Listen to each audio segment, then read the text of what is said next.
Every belief system have a praise. Well, Iba is Yoruba word meaning to give the highest praise. And Iba is an inspiration, a gift that was given to me by my ancestors to celebrate the divine feminine energies of this universe. Here we go. And we're back. Thank you so much, Master Control, and to all the good folks behind the scene. Joining us is a man who, of course, who is no stranger to the Observer, always here giving us the insights, giving us what's happening, of course, within the entire politics. Let me say a pleasant good evening to veteran journalist, Mr. Ken Alley. Pleasant good evening to you, Ken. Good evening to you, Mikey, and your many viewers and listeners. Yes, indeed. So government gives Petrotrin to firm with no refinery experience. I mean, you know, when you look at that, to start off with, no refinery experience, it really makes you wonder. I mean, you know, this is such a valuable asset to the people of Trinidad and Tobago, and yet still it seems to be tied up in sort of a political football, whether being used to gain traction or to sell to the people that government know exactly what they're doing. Last Thursday, they discussed awarding Petrotrin to a foreign company with no experience in refinery operations. Please expand, give us the issue. Yeah, well, there's so many things to start with. Let me start by saying that the government is aiming to make an announcement on Petrotrin on the eve of the general election. They are aiming at several things before the election. They're going to open the central block of the Port of Spain Hospital, the A&R Robinson Airport, the paving of the highway near Chaguanas and so on. But this one is the big trump card. This is, of course, the country's largest state enterprise, in which there are 22 operating plants, and the shutdown of Petrotrin in November 2018, Mikey and your viewers and listeners, had a tremendous impact on the economy of Trinidad and Tobago. Several fence line communities were literally shut down, several businesses, small and medium-sized businesses, almost 6,000 professionals lost their jobs, some got jobs outside the country and so on. And service companies, just today I was talking to a major service company, and the boss of the company told me about the impact on his business, and he had to send home workers and so on. Service companies like Schlumberger and some of these companies that operate in San Fernando and the environment, some left and went to Guyana and Suriname and other things. So the impact of the shutdown was tremendous across the economy, especially in South Trinidad. So this has been a major campaign by the PNM in terms of getting it back on. It was mothballed, as I said, in 2018. This is the third effort at divesting Petrotrin. There were two efforts before. This time, they invited bidders again. There were 10 major bidders, and out of that, well, they utilized a firm in Canada, Scotiabank, which is into finance, and they supposedly did a due diligence for which taxpayers paid. And let me also say that the government has admitted to spending $500,000 a month to keep Petrotrin in a state that it could be redeveloped. There is suspicion by people who know better that it is costing more than that, but at least there's a sum. After the Scotiabank activity, they put it in the hands of a committee headed by a former permanent secretary, a large committee. And they would have looked at made recommendations with respect to three shortlisted companies. One is a Trinidad and Tobago based consortium. There are three companies involved, and then another is one with American and Latin American interests, all of which has had experience in operating refineries. And that is important to say, in exploration, in downstream activities, and so on, but they also operated refineries. Oando PLC has never operated a refinery. It has been involved in much activities in crude oil and natural gas, and it has also been shrouded, and this needs to be said, in a lot of controversy and corruption. Senior directors have been suspended. The company itself was suspended from trading on two stock exchanges, the Nigerian Stock Exchange and the Johannesburg Stock Exchange. They're close to senior officials of the Nigerian government, and there are a lot of indications and examples of corruption, of double dealing, and so on. And they were suspended from the stock exchanges because lack of oversight and a lot of activities pertaining to trading. And so on. So all of that is part of the background of but what stands out? So what stands out here as well is that the company has given no guarantee of utilizing local professionals and services. Indeed. And the others gave explicit commitment. In fact, the other two companies, from what I heard, are willing to work with the Oil Fields Workers Trade Union in recruiting employees. No such thing from Oando. So that's a key aspect, Mikey, that you rightly raised. So that makes Oando stands out like a sore thumb in all of this. Now, the matter went up to cabinet this last Thursday, but before that it came a brief mention, and it didn't go too well. Now, my sources tell me that there's been some measure of division inside cabinet.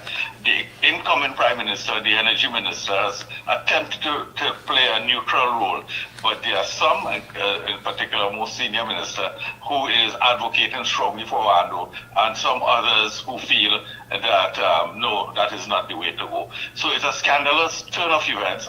The government is looking to make this announcement ahead of the general election.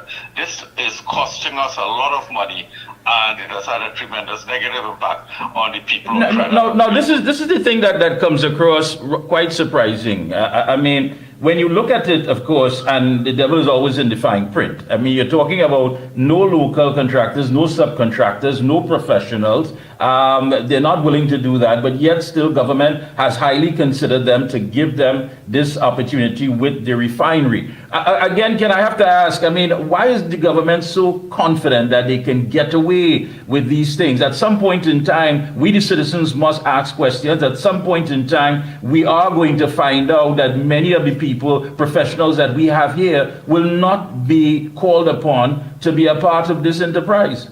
Indeed, and we have some outstanding petrochemical engineers, and of number course. of them have gone to other places. Some went to Guyana, some went to Suriname, some went to Texas, some went to Africa, and some have retired and so on. What we also experience, and the country hasn't spoken about it, is a huge brain drain, and that some have retired and so on. So we've lost a lot of industry experience and knowledge with the shutdown of Petrotrin. Some have even died. I know some who try to keep in touch and so on, but the government has never tried to tap their knowledge and so on, never recorded their experience and made use of them. And you're right. And Ken, I want to say on record here as we're speaking and to the listening public, there's a high percentage of those professionals, those people who are part and parcel of this, who are now suffering from dementia. And that's a fact. That's a fact. Many of them are now medically ill. Yeah, I don't know that. I know some and so on. And it's very sad how society treated them. I remember they were dumped just at the end of November 2018. Nobody looked back for them. And it was not just about the money, it is the fact that they made a tremendous contribution to the development of Trinidad and Tobago in this most important state enterprise.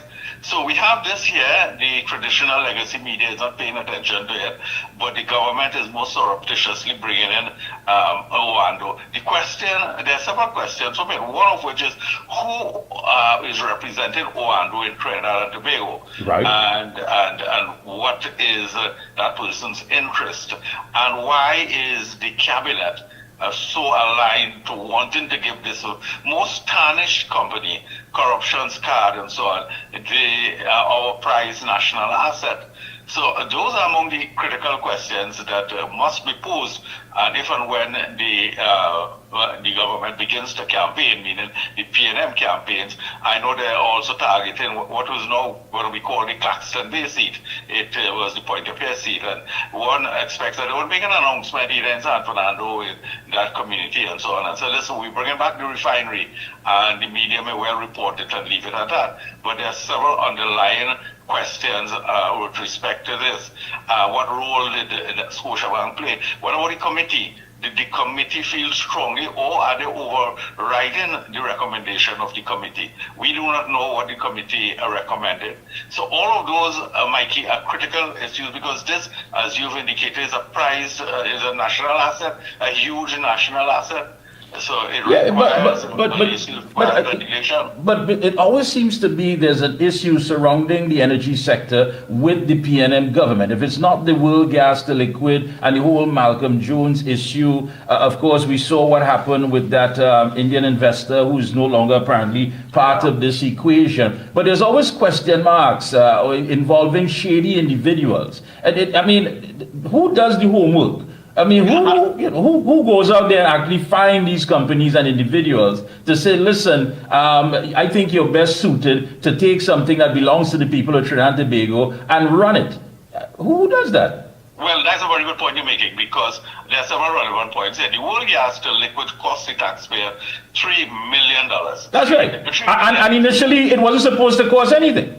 Right, that's right. Now, the previous administration of Mrs. Prasad Bisesa brought charges against Malcolm Jones and other senior executives, and the Rowley administration dismissed it. So nobody paid a price. So we lost the $3 billion. Then on top of that, the Prime Minister and his government awarded it to another company at a peppercorn rate, and yet they weren't able to pay, and they eventually shut down, leaving the suppliers of feedstock, raw material, in the red, because they were unable to pay. So all of that we've lost. And Mikey, when you go back some more, we've lost a lot of money in time overruns and several projects. The gas optimization project is one that had huge cost overruns. If you drive along the highway near Point of Pierre, you see a white elephant building, and that was the headquarters that was supposed to build. That cost us hundreds of millions of dollars, and that is the scrapyard now, and so on. And every single project has cost us more than they were scheduled to. All of that, and you're right, what are the oversight? Who has paid a price for that? And they've been fast to lose with respect to the public purse. Yeah, because prior to 2010, there were a lot of these scandals, a lot of them. Yeah, and when you look at it, Mr. Ali, the Nigerian and Johannesburg Stock Exchange that you mentioned suspended Oando for varying periods, ending last year for failure to present audited financial accounts. And senior officials have been accused of false disclosures, market abuses, misstatements in financial accounts, and the list goes on and on. This has to be a slap in the face to Ansel Roger and the OWTU, who have not even been shortlisted or even highly considered with their proposal. You're right, and their partner was one as a company that had interest in refinery. They had refinery experience, and I am aware that their last bid had guarantees, because it will take about $1 billion to crank up everything, maybe a little less than that. But OWTU came up with guarantees, because the previous time, core members said that they didn't have guarantees of funding and so on, and that is an important thing. And this time, OWTU, through the subsidiary, what they call Patriotic, they came up with that, and they were just tossed aside. So, I'll tell you, I want to go back a little bit to the 1970s, the early 1970s, when there was Texaco that's in place. Texaco, which was a foreign multinational, of course. Right. And George Weeks, who was then leader of the OWTU, led a campaign that went for a long time. That Texaco must go. We must nationalize what then we call the commanding heights of the economy. We must not, and he marched along with Basdev Pandey and Joe Young and Clive Nunes and those others, and the public streets and so on, for which they were tear gassed by the police and all of that, because they wanted Texaco to be nationalized. Eventually, I think the year was 1974, so the Williams administration nationalized that operation. And here's what we are seeing now. We want full circle in giving that to not only a foreign company with no local interest, but one that has a dark cloud hanging over its head. Yeah, now, Oando previously secured, based on what you're reading here, 2 loans from the African Export-Import Bank, that's the African Bank, to finance ventures in Nigeria. Now, this same bank was launched in the Caribbean in August of 2023, but is not active in this country because Prime Minister Rowley declined to issue a license. The government said no. He said the bank wants its employees to earn tax-free salaries. And he says he don't know why the bank is taking that position. Of course, he was challenged by the Black Caucus. Many people are asking, what was wrong with the bank? Why couldn't the bank operate here in Trinidad and Tobago? Is there a direct link or indirect link as to why maybe, of course, it was for whatever reason based on this new deal with Oando? Well, it is highly suspicious why the government declined to allow Afrexim Bank to open here. They opened their Caribbean branch in Barbados in August 2023 and later they one operation in the Cayman Islands. They want to lend for capital works, so this project will fit in nicely. And they may have requested, listen, we want tax-free pay for people, but that's something you could negotiate. Yeah, of course. You could sit around the table and say, all right, let's do something and so on. Now, David Mohammed of the Black Caucus movement deserves to be credited here because he came out and spoke about this, because the Afrexim Bank wanted to help Caribbean people. And they see the Caribbean as another African diaspora, and they wanted to help people set up business, expand business, and so on. And here we have the Rowley administration denying them operations. Here, they have been permitted to operate in other Caribbean countries, most notably Jamaica, Barbados, Guyana, and several other countries. They are assisting business people and so on. The Rowley government has not permitted that to take place. Again, there's another issue that is not an issue that is regrettably has gained traction in the country. The legacy media not paying attention to that, but it's a serious matter in that it could have assisted a lot of business people. So now that the Oando may well be depending on Afrexim Bank for funding, because they have serious problems, they have serious liabilities, high debt, and so on, and they would look for funding. So it makes sense to seek to get funding from Afrexim Bank, but the Prime Minister has not allowed the bank to start operation, and nobody really has been pressing the government on this, except, of course, like I said, David Mohammed of the Black Caucus movement. Now, looking on you as a veteran journalist, I mean, what stands out here when you look at the activities that are taking place and the media is just simply not weighing in on so many of these things? I mean, you are telling us that the campaign is going to be based on the fact that they are going to deliver the highway, they're going to deliver this new company on Petrotrin and other things as well. But after all that has taken place, is that going to be the highlight of it? I mean, are we ever going to get into the facts of the matter? The key thing here is that there is no oversight and there is no transparency with respect to this. In another society, the media would have been vigilant and asking questions. And as you rightly said, Mikey, there are so many of these issues. I write about them on an ongoing basis on all kinds of industries and so on. Just let me leap across quite briefly to make this point. I see the Minister of Trade today talking about criticizing the fact that we've had another cement price increase. Mikey, this government has permitted in 38 months 5 cement price increases, and the company is a foreign-owned multinational that made $451 million pre-tax in its last 9 months of operation. There was a company in Trinidad with cement called Rock Hard. They imposed a 900% increase on duties, so they had to go out of business. So you destroy the competitor, you permit the foreign company to make all this profit, and on top of that, there's the Fair Trading Commission, whose job it is to prevent monopolies from setting up. Monopolies affect the consumer because you have no options in terms of purchase. So you have cement prices going up. Now there's yet another matter, and I'm tying that into this to say also that the media has not paid attention to these issues. There are so many of them taking place, Mikey. Now, I know you touched on the missing ammunition, over 25,000 rounds of ammunition that went missing on the 7th of February. Expand on it if you can.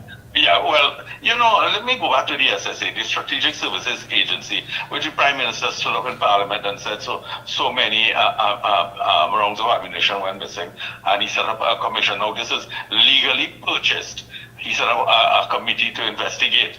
Now, you have here 25,753 rounds of high-quality ammunition going missing from the regiment bunker, and the government has not indicated a public inquiry into this. Now, the regiment, the documents I printed,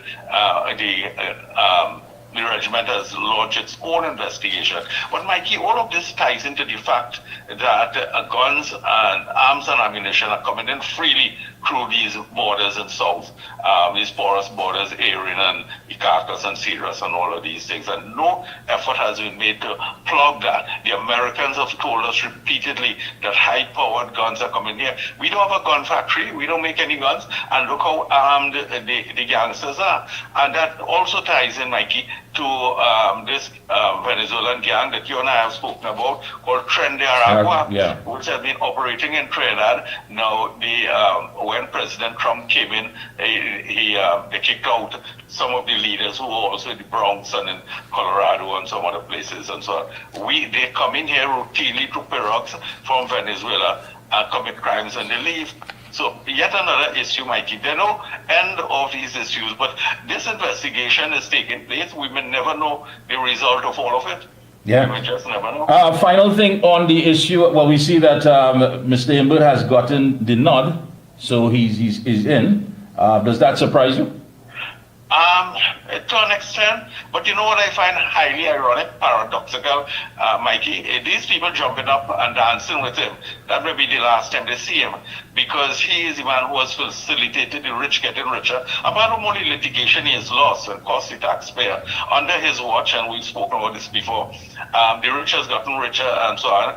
He has permitted that, and I see the ordinary PNM people jumping up on the street and celebrating with him, not knowing that he's part of the problem. He is the reason why we're seeing hell, and things have gotten worse under his watch.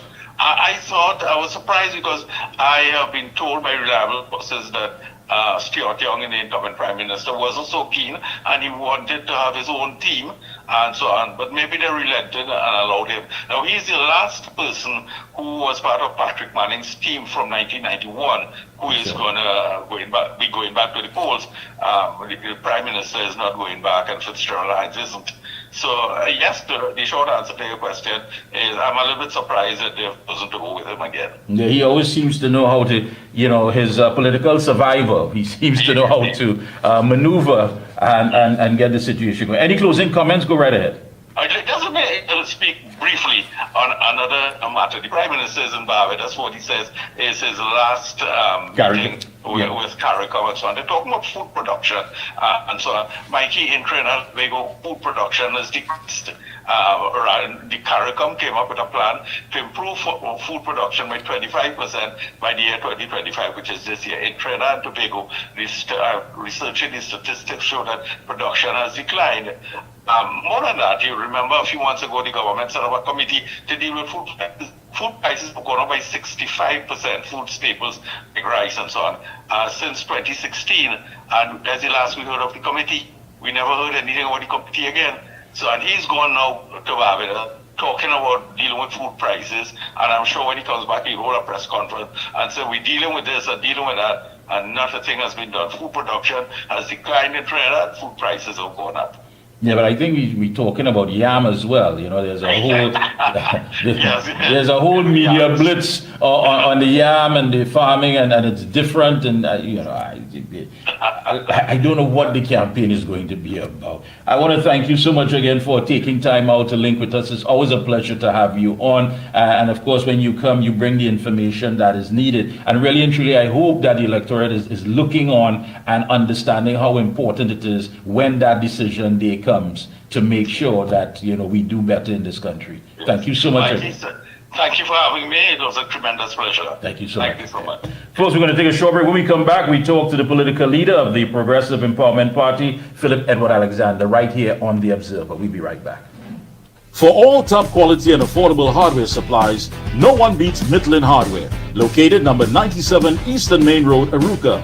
Midland stocks the #1 brands in hand tools, garden tools, water tanks, power washers, generators, water pumps, kitchen and bathroom faucets, along with face basins and toilet sets. blocks, lumber, steel, sand, gravel, and topsoil. Also check out Midland for steel windows and assorted designs of metal curtain rods. Everything for home and business projects. Payments via links, credit cards, online payments, or cash on delivery. WhatsApp 327-7761 or call 646-2144.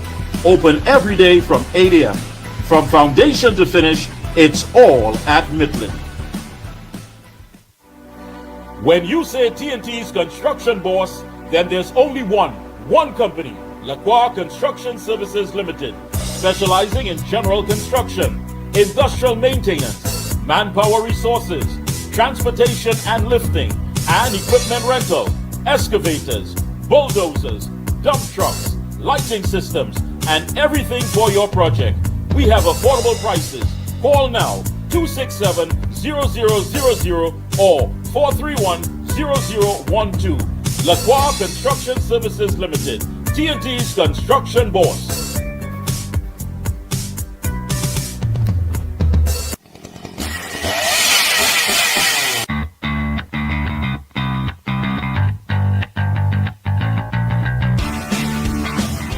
Husqvarna, a global leader in outdoor power equipment, known for its high performance, durable and innovative products, tested and proven by generations of professionals.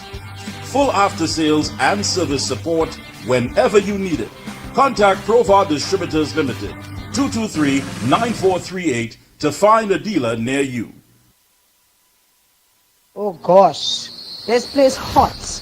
And the AC in this car not working. Check Ryan Air. Ryan Air is ranked among the best in TNT for auto air conditioning service. They specialize in repairing and servicing all makes and models of vehicles and heavy equipment. They also stock a wide range of parts. Give them a call at 640-5828 or visit them at number 41 King Farm Road, Tacarigua, or email ryanairac@gmail.com. For prompt and efficient service, look no further than Ryan Air. The Excel brand delivers quality service. I would recommend Omega Excel to everyone. Take care of yourself, take care of your health with Omega Excel. If Omega Excel works for me, it will work for you. Over a period of time, I started feeling stronger in my knee where I could add more pressure. And we're back. Thank you so much, Master Control. And with us, we have the political leader of the Progressive Empowerment Party, Philip Edward Alexander. That's right, the leader of PEP, the man himself. Pleasant good evening to you, my friend. Pleasant good evening, Mickie. Pleasant good evening to all your listeners here and around the world. Yeah. I want to go straight into the meat of things because to me it's rather mind-boggling. I mean, I just had Kenna Ali on, veteran journalist. I don't know if you heard him, but he was talking about the Petrotrin refinery and the fact that it's a Nigerian company with no experience, with shady characters. Some were even suspended by 2 stock markets in Nigeria and in Johannesburg in South Africa. And it makes you wonder, Philip. I mean, you know, government has to, how is it that the government believes that they can get away with these things and act so confidently that they can simply take what belongs to the people and do as they please? I mean, there's a campaign coming up. The electorate has to be smart enough to read between the lines, to read the fine print, but yet still think about it. You know, here it is, the middle class has been wiped out. I'm trying to keep my head above water. I'm doing the best that I can. It was a 2-car family. We're down to 1, maybe we're down to none, as the case may be. But yet still somebody is telling me that race is the issue, race is the focus, and that's how I have to go to the polls and make that major decision. Just how dangerous is that propaganda machine? Mickie, there's so much to pack in what you just said. I want to begin with, are they smart enough? It's not about smart, you know. Everybody in Trinidad now, whether they live in Goodwood Park or Bashley Hill in Laventille, everybody in Trinidad right now in survival mode. Everybody just trying to get through the day. What you just said, there are big businessmen in this country weeping in the back manager office trying to find a way out from what was a prospering business 10 years ago is in so much debt, they're losing everything, they're losing the house, they have to bring back the children from school abroad. And that's speaking to the middle class and the upper middle class, to the very poor. Life is about making decisions about who gets to eat more now, or if to commit a crime and take a chance. This Keith Rowley government, I don't even want to call it a PNM government. The first thing this gang, Harry Back, Keith Rowley and the bunch, Faris, Rohan, the first thing they did was successfully seize control of the PNM. Because this is not the PNM. And the Afro-Trinbagonians still watching what Keith Rowley and them do it punch drunk. But I don't think they can react to Keith Rowley yet because Keith's still black. I fear for the nation when they react to Stuart Young.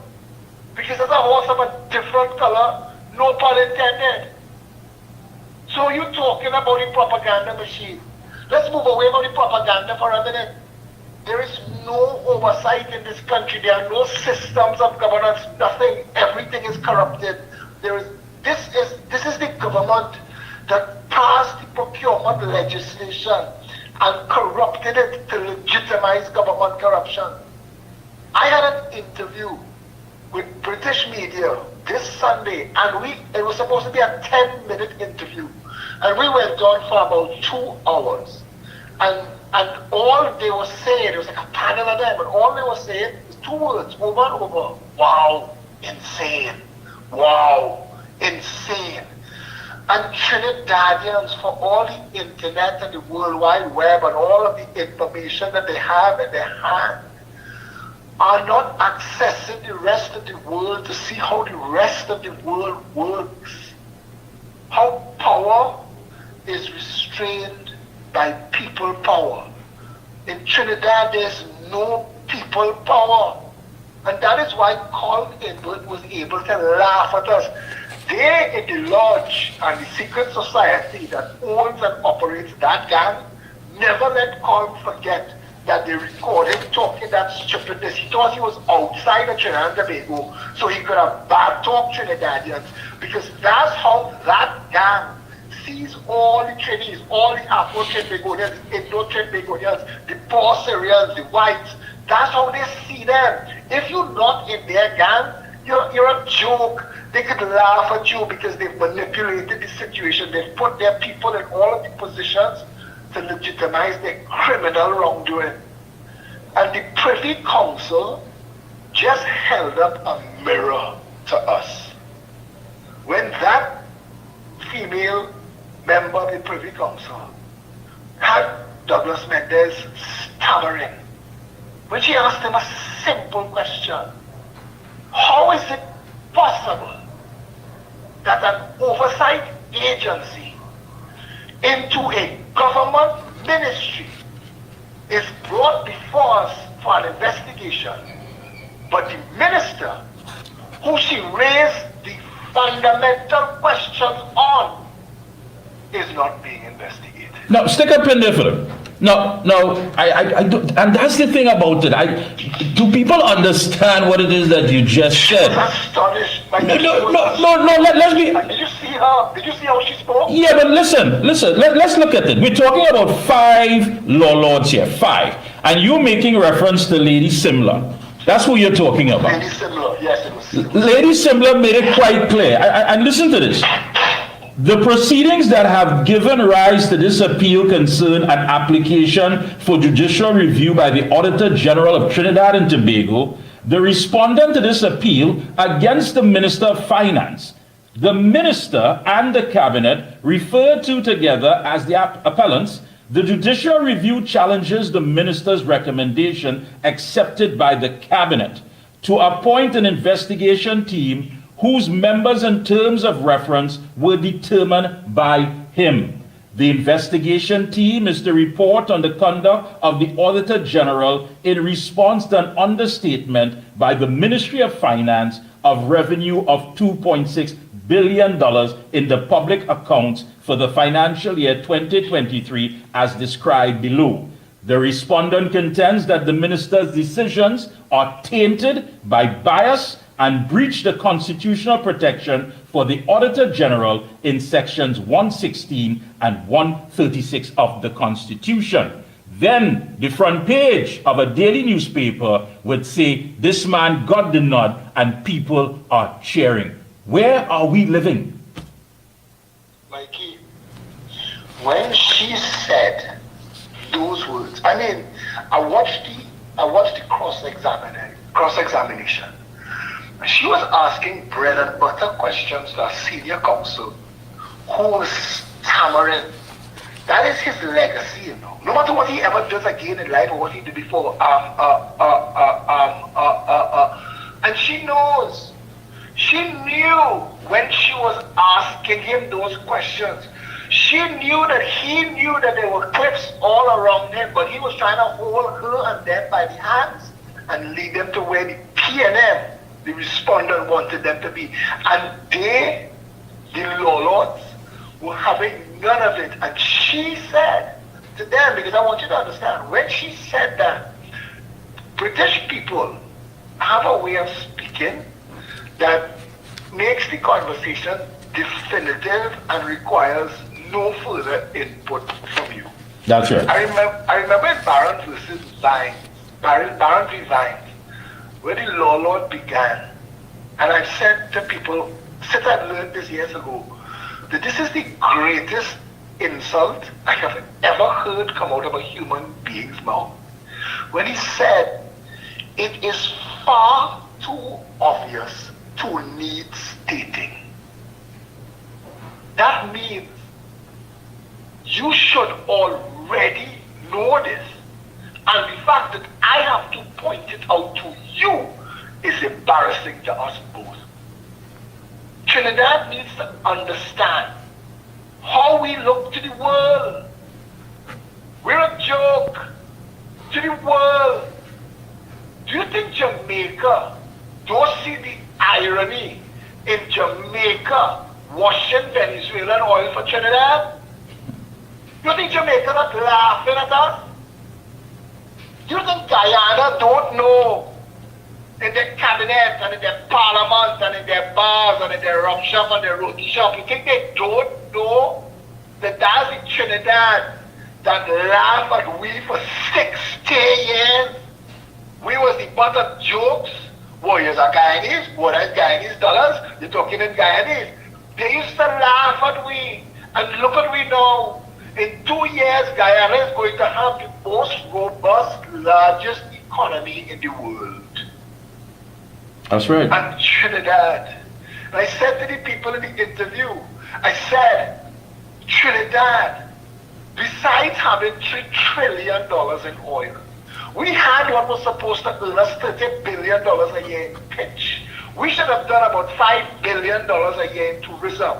We should have done about $5 billion a year in agriculture because our cocoa and our Baruga scorpion pepper and our Trinidad sugar saved the empire. Trinidad sugar saved the empire during World War II. And Trinidadians don't understand what this PNM destroyed. And that is what hurts me. Because I have to leave this world. Yesterday, I took a buried friends. Every day somebody else kicking the bucket. Every day they want to leave, and I wonder, do you know what you left for your children? I asked political activists who outside there talking a crocus bag of ass. I asked them, are you considering when you die and gone that you leaving your children to tread water in the same cesspool that you could fix with a vote? Let's be honest. I want to say some things now, Mickie, out of honesty. Go ahead. You can dislike every single member of the United National Congress and cannot escape the fact that they govern the country better between 2010 and 2015. Facts are inescapable. There is a saying, you're entitled to your own opinion, but you're not entitled to your own facts. Kamla was putting money in the Heritage and Stabilization Fund every year for 5 years. Carl Gilbert was taking money out of the Heritage and Stabilization Fund every year for 10 years. He's spending money Kamla make. Kamla's still running the country. You understand that? Does Trinidad understand that? Kamla is still running Trinidad and Tobago. Kamala Prasad Bisesa, the work of the People's Partnership between 2010 and 2015 is paying URP and CPEP and HDC and Unicode salaries. Are they aware? And that the United National Congress, and I say it again, somebody said on one of my posts today, this is about politics, this is not Valentine's, find your love elsewhere. I could not be more. I tell people, Donald Trump, you don't have to like him, you don't have to love him, you don't even have to tolerate him. What you have to do is respect the fact that the man know what he's doing. And when he was in government, the country was better, the country going to be better. Stop looking for friends and lovers in the parliament. Look for public servants to make your life better. Home ownership was up. Homelessness was down. Crime was down. When Kamala Prasad Bisesa was the Prime Minister of Trinidad and Tobago, for the first time in history, little children from every community in the four corners of this country could have played football in the night on their recreation grounds. And while that may sound like nothing, that is the seeds of community that ends crime. We can't keep talking about crushing them like cockroaches if we give them nothing else. The country is broken because of a failure to govern.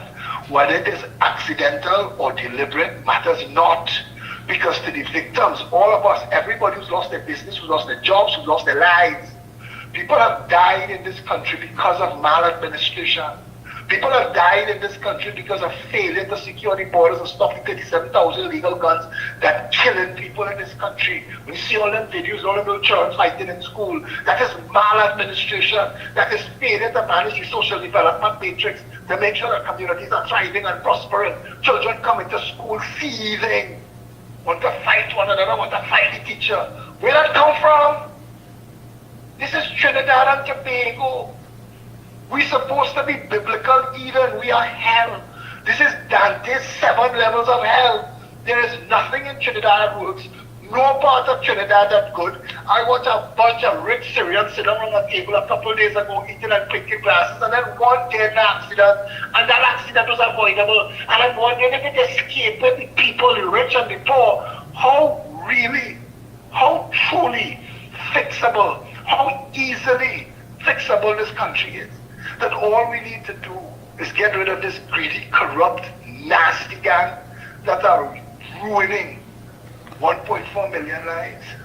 Yeah, but Philip, again, it brings us right back to the key question. I mean, the facts that we know it, the facts that we talk about, the facts that people live on a daily basis is somehow circumvented by the propaganda. How is the propaganda allowed to infiltrate these facts and give a different narrative? Money. I talked to that activist. She ran away from Trinidad. Her little business, she used to sell clothes in Caroni. High-end clothes in Caroni. And she ran away from Trinidad. She couldn't get foreign exchange. Her family owned a chain of restaurants. Doors closed down. Her brother ran away from the country. She ran away from the country. She grabbed her family and leave when bandits came into her yard. After her business closed down and bandits came into her yard, high-end community where big shot lawyers and ministers living in Chihuahuas, bandits was in her yard. She grabbed her family next day and they run out of Trinidad and Tobago. They leave things behind. Just get away from here, PNN. Get away from the consequences of maladministration. You know that woman where she is now, living her first world life, turn around and bad talking Kamala, when she was prospering under Kamala. Mikey, this is worse than propaganda. This is mental cancer. This is people unable to separate fact from fiction, truth from lies.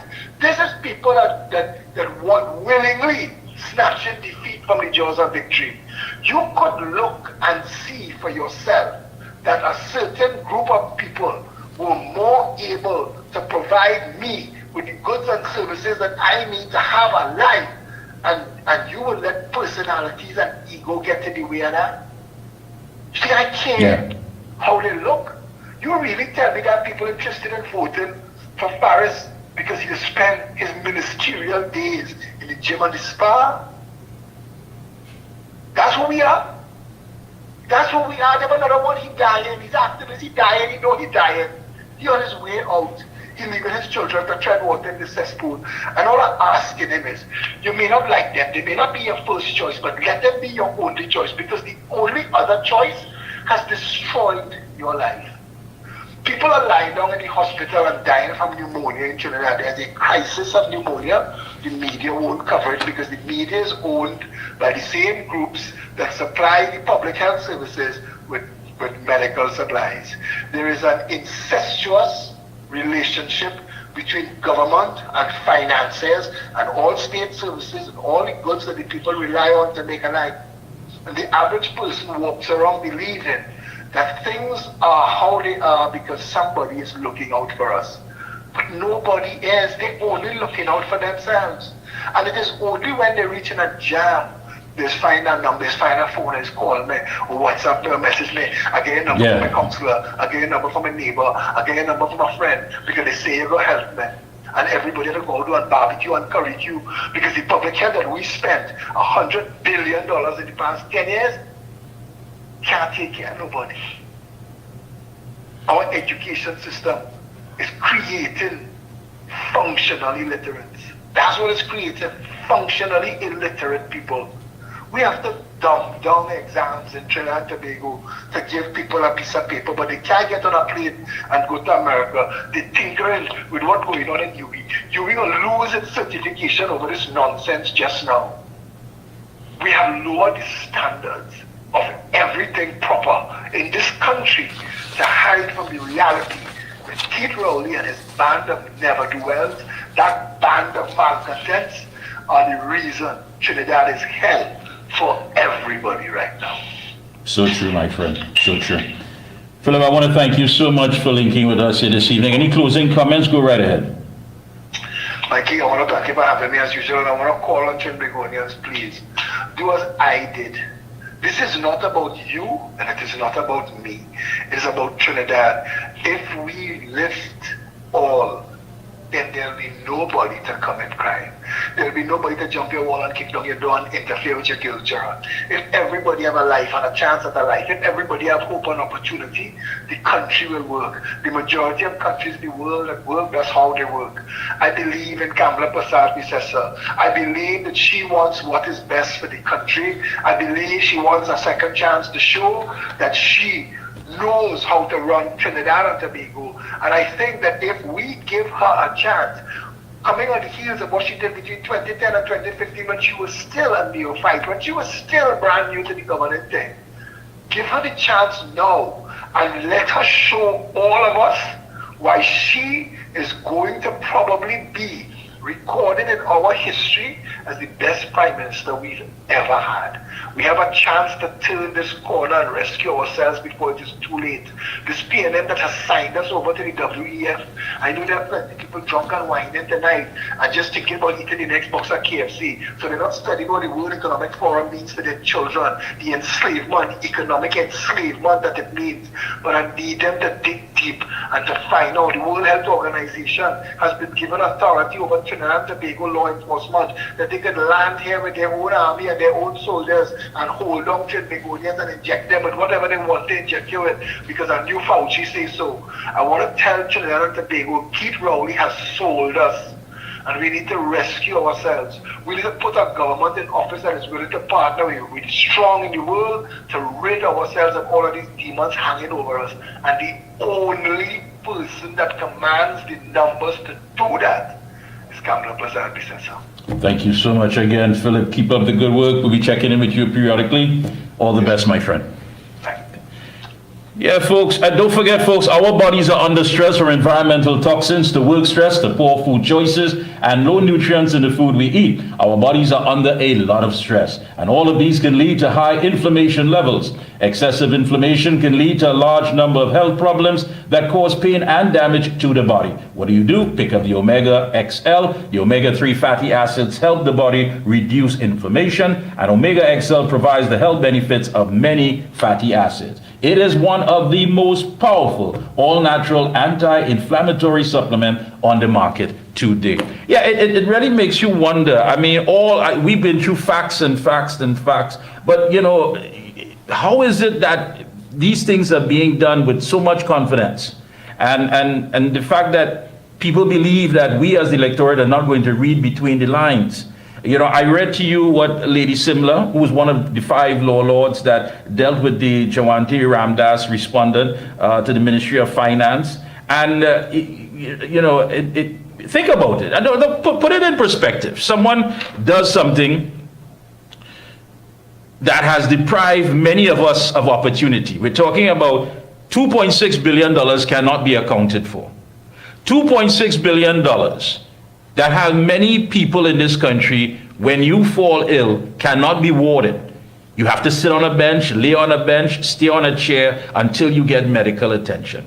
$2.6 billion. Children who cannot compete on the global market. And according to the Prime Minister, many fell through the cracks at the heights of the pandemic. $2.6 billion that would have you stuck in traffic, going to work and coming home on a daily basis. $2.6 billion. And it goes on, and you know the social ills. And yet still, when this person is given the nod, people are there cheering them on, yay, and all of that. What are they campaigning on? I'll take your calls as soon as we come back. We're going to take a very, very short break. Of course, you can send your WhatsApp calls via 494-0938, 494-0938, and I'll give you the next number. We'll be right back. Chronic inflammation is important for so many conditions that occur. I had a lot of pain 4 years ago. I used to have pain in my knees, in my hip. Taking it for arthritis. Omega XL saved my life. Then I started to realize, but hey, I could use my hands, I don't have any pain. All in all, I am pleased to say that the Omega XL has worked. We are back. Thank you. So 225-9738. We're going to take your call. What are they going to campaign on? You know it. 65% increase in food prices. Opportunities that not exist for the young people, and the list goes on and on and on. And then, of course, the race card that is being played. Why does this PNM, this Rowley PNM government, Rowley/Young PNM government believe that they can get away with many of the things that are taking place in this country? And that we, the electorate, have to be some of the most, are we considered some of the most dumbest people? Well, let's see. Hello, good evening. Hello? Yes, good night, Mikey. Hey, what's happening? You're on. Go ahead, Mr. Tunapuna. Right now, let me tell you something. This country is a real mess. Mikey, could you imagine a man who has officiated over the destruction of this country and its economy? Well, not one man, but 2 of them, but more so the Minister of Finance. And you could tell me that people rejoiced when this man was nominated to be the candidate to represent Diego Martin? These people have to be mad when he insults you and laugh at you and tell you, I raise gas 1, 2, 3, 4 times, and all the riots, and all kind of dotishness. But what is even frightening, Mikey, is that one of our main concerns that we have in this country is the question of crime. Because if you're safe, you can enjoy nothing. That's right. And you watching and see what is happening. Bullets missing from the army, prisoners escaping, keys from the prison missing, the police commissioner is being investigated, and then there's another case against where the police commissioner, High Court Judge Sipasad, say that the whole question of promotion and all this kind of thing is a friend. Excuse. It's a kind of friend thing, something taking place. How could we? Then again, you're hearing that. I listen to the commissioner of police right now, and he said that we have 900 and something body cam. And whereas we have an order for 30,000. Well, he didn't say that, but that was previously mentioned. Right. That is awaiting shipment to Trinidad and Tobago. And the person, the agent who is responsible for bringing in that, have not gotten the money to pay for that to come in here. And hopefully by May month or thereabout. We have a serious issue with crime. We realize police taking advantage of people, doing all kinds of things. And one of the ways to ensure, because people taking action against the police the police through the police complaints authority. And now you have a further thing where you want to decrease the salaries of the police complaints authority, David West, and these fellas and them. But I will tell David West and them fellas and them, I don't sorry for you. Because one time you do the nasty work for the PNM, and then when they ask you to comply and you think it will throw you under the bus. Because David West and them, who together with Nelson and them fellas and them, who trump up charges against Rana and Ram Logan. You understand? And have him under investigation and what. And nothing seems to be coming out there. It's just to have that cloud over his head. You understand? So when you can't do the dirty work for them, the PNM, just that Imbert and the Attorney General and the public servants who are doing this and doing that, and you cannot account for $3-point-something billion to the Auditor General and saying it's a malfunction. Mikey, let me tell you something, brother. TV in a rare crisis, you know. And unless the people come to the realization, hey, as Philip was just saying, there's only one solution. We have to get rid of the PNM by any means necessary. And I'm saying by any means necessary. Because here what? We can't take it because the people who are supposed to investigate them, which is the police and the judiciary and everything, together with the DPP and the Chief Justice, everybody, all of them is PNM. And nobody's investigating them. So where are we going? Where are we going? Thank you so much. The only solution we have is when the election comes. Thank you so much, my friend. Thank you. Yeah, that's the only thing we have, my friend. You are correct. You are correct. Make the right choice. What is the right choice? And that's what you have to look at. Yeah, pleasant good evening. Go ahead. I could hardly. Go ahead, caller. Go ahead. With this corrupted company that they want to give this refinery to, what he didn't say, these people have no experience at all in running a refinery. That's right. Whereas the other consortium is well equipped and they run several refineries, and there's no corruption hanging over their heads. But not only that, my friend.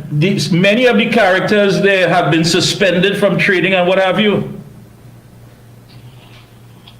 Yeah, well, that's what I tell you, that a lot of corruption hanging over their heads, and you know what happens in Nigeria, that's the home of corruption.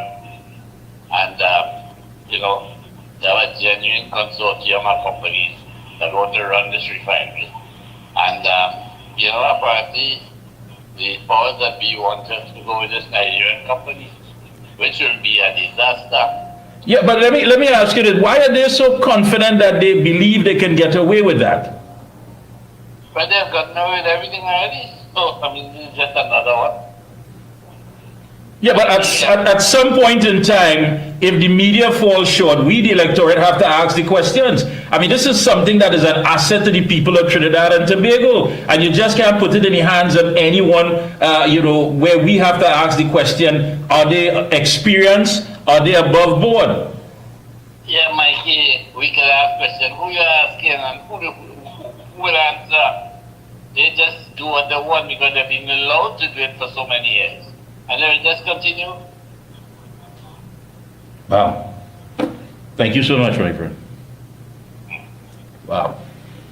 I can't understand how it is that people can be so confident that they can get away. I'll take one more call before we make our way out of here.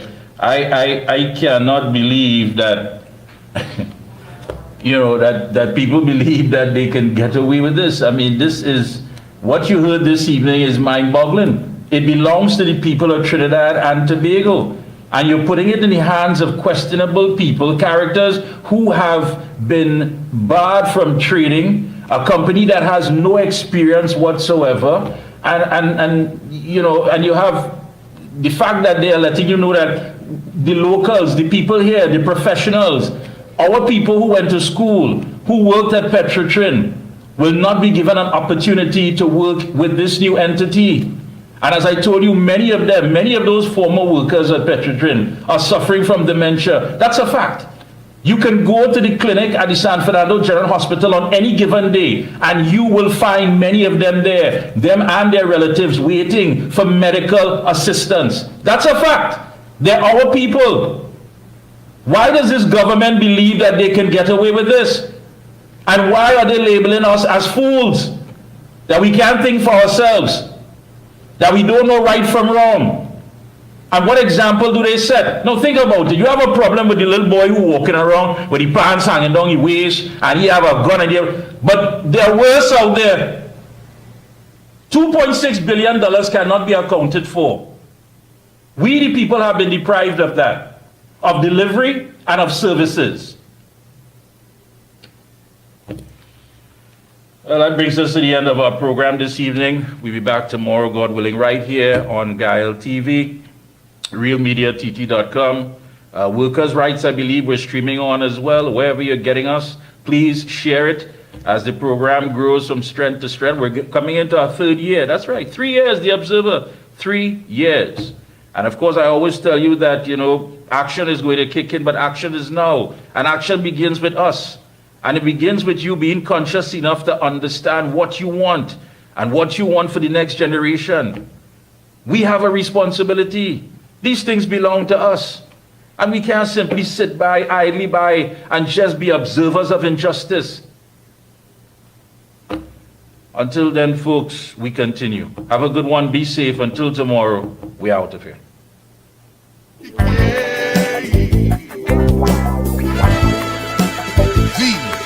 Observer. Mickie,